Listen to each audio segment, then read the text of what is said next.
Three big names at the top of the leaderboard, all carding 65s on this Thursday. Let's start with our beautiful boy, Mark. Viktor Hovland goes out and shoots a bogey. Hold on. What? You don't like that? The real beautiful boy is Jordan. Not anymore. not until Okay. You are leading the Masters with a 7 under 65. That's how you become our beautiful boy, who is Viktor Hovland. And Mark, he was pretty stout on this Thursday. He made an eagle early in his round on number 2. He got into a couple of awkward spots, but was able to extract himself with some savvy ups and downs. And Viktor now putting himself in contention here right out of the gate. He certainly did. And look, I love Viktor just like you do. He's one of the great guys on tour. But when you wear a golf shirt like that, you better shoot 7 under 65 to back that thing up. And what he did so well is a continuation of what he's done early in the season. He's done some work on the golf swing with Joe Mayo. They've eliminated the left miss largely. So he's got that fade shot he can go to. And when you can dial and sort of set up a one-directional miss, especially around this place where a lot of the trouble is down the left-hand side, you can play some offense, and Viktor certainly did. And he made the saves like you referenced when he was in trouble, and he made some long putts when he needed to. So it was a really sound day, but the truth of it to me is what I saw of Viktor, he didn't look stressed at all. And always at the Masters, you're playing with this level of uncomfortability, and he looked as comfortable as anyone in a very uncomfortable situation.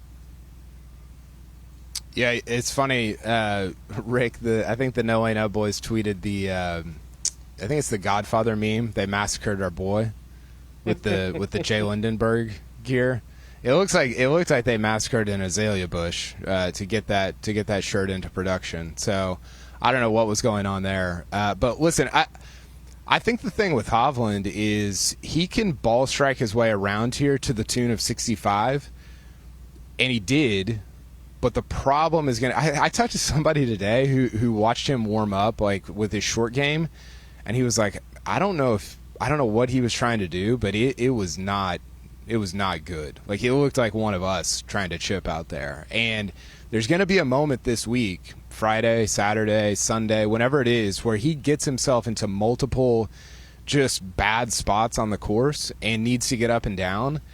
And those are the moments that I think are going to be the most fascinating for Hovland, because it's like, what do you have right here? There was a clip of him, was it last year, Ray? Maybe 2 years ago, chipping at Augusta, and he was like, it did look like one of us. This is a very difficult place to chip, as I'm sure Mark can elaborate on. But I'm really interested to see how that goes for him. But I do think the experience of playing in the final round with Rory at the Open last year is not – I think that's valuable. I think that's a real thing. And I think he'll benefit. You don't carry that momentum or anything like that, but he'll benefit from, you hear guys talk all the time, what did that feel like? Do you know what that feels like? And Hovland kind of does now, and he will even more so if he continues playing like this. Also no stranger to Butler Cabin, sat next to Tiger Woods as low amateur in 2019. Jon Rahm, Mark, got off to a pretty slow start, smacked in the face with a 4-putt on number 1, ends up making double, gets both of those back immediately at 2 and 3, and then turns in to Jon Rahm, shoots a 65. He was one of the big 3 that everybody was talking about before this event started, and he certainly proved it on this Thursday. He did, and kudos to him for the quick bounce back after that W reference. But for me, people will talk about the Augusta National and they'll say it's a second shot golf course, which it is. But the key to making it a second shot golf course is to play from the fairway. And he made a change to the driver. He added a degree of loft to the face, the way they bent it. So he's got a little bit more spin on the golf ball, which makes the ball easier to curve. So that two-sided miss, that pull option cut he had going on for the last few weeks, which had him sort of playing defense with the approach shots a bit, that has sort of gone away because he drove the ball well. He played from the lion's share of the fairways. That allowed him to play offense.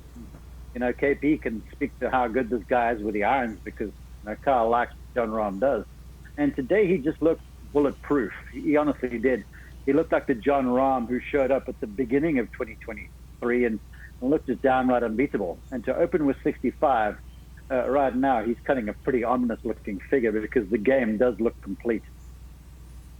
It does. I think Jon Rahm doesn't get enough credit for. I don't know if this is the right term, but just his ability mentally. Like he gets a lot of flack for his emotions and like being out of control and all that stuff. Mentally, he's pretty tough. You know, at major championships, how many times have we seen this? Oh, he made double. Oh, he bounced back with 3 birdies in his next 6 holes, in his next 7 holes, whatever it is. He seems to do that a lot at big boy tournaments. And now he didn't play great at the majors last year, and he's had stretches where he's kind of been down a little bit. But I thought his mental ability to bounce back from a 6 at the first hole, especially coming in with honestly not really any momentum over the last month. He had a WD. He was lost 5 down to Billy Horschel at match play. There wasn't a lot of juice coming in.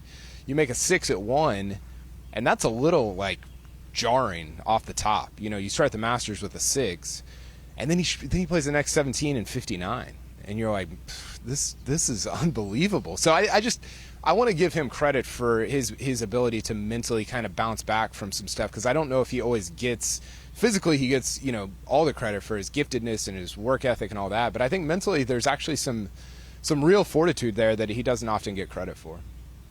Yeah, drove it beautifully. Second in strokes gained off the tee this Thursday, too. Gordon Sargent, clipped by the Vanderbilt sophomore. But a 65 for Rahm, our third 65 of the day, Mark. 1, Brooks Koepka. Kyle talks about fortitude at major championships. The mentals of Brooks Koepka at major championships may be second to none. I count 1 bad swing. Yanked it left on 13, ends up making a bogey there. Otherwise, he was pretty spotless around Augusta National. He was, and he had that Brooks Koepka about him again, you know, where the Brooks is really, I don't care who you are, where we're playing, it's golf, and I'm going to just outmuscle you. And the thing that was the most impressive to me was how fit and healthy he did look. You know, he'd been telling us for the longest time that, you know, the body's not good, the knee's not there, I can't support my golf swing enough. But here of late, we've heard him saying, look, I feel good. I feel 100% again. And truth is, Brooks looked 100%. And with respect, color me surprised. I was like, all right, I'm keen to see how it is coming in here, because the pressure level here is infinitely different to where he has been playing. But he made putts that mattered. He had shots that meant something. And he looked like he was right back in that major championship saddle. And I like just fobbing people off, doing his thing, hitting balls hard in the fairway. And he played the game, cobbled together to me a really sound day. And it was good to see. And I, again, will admit that I was somewhat surprised to see it. But man, did he look good. Yeah, I was surprised too. You know, I was actually surprised, Rick. This is only his second round at Augusta National better than 69 ever. He had a 66 before, I believe. That might have been in 2019 when he finished T2.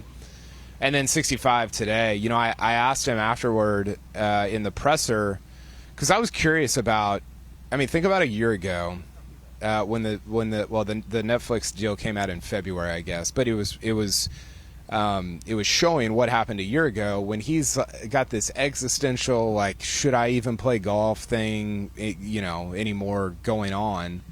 And, you know, Scottie Scheffler's going on to win the Masters. And it was like this whole, like, just dramatic. And you're like, man, what is going on with Koepka? You know, that was just 2 months ago when that episode came out. And I asked him, like, what's the difference between now, or between, you know, a year ago and right now? And he said it's the injury thing. He said he's just healthy. He said he's almost back to where he was prior to anything happening, any of the, like, knee stuff going on.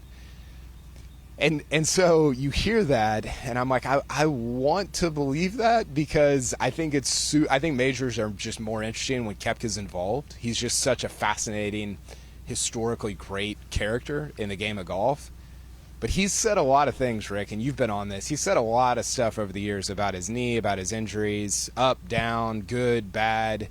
And you can't ever, like, pin him down on it. It always seems like the story's not changing, but there's just always like, oh, well, this, then that. And so I'm like halfway bought into the 65 and him kind of running the field here. And then halfway, I kind of want to see something else on Friday, just because of the injury history and because he hasn't been all that great at Augusta National over the course of his career.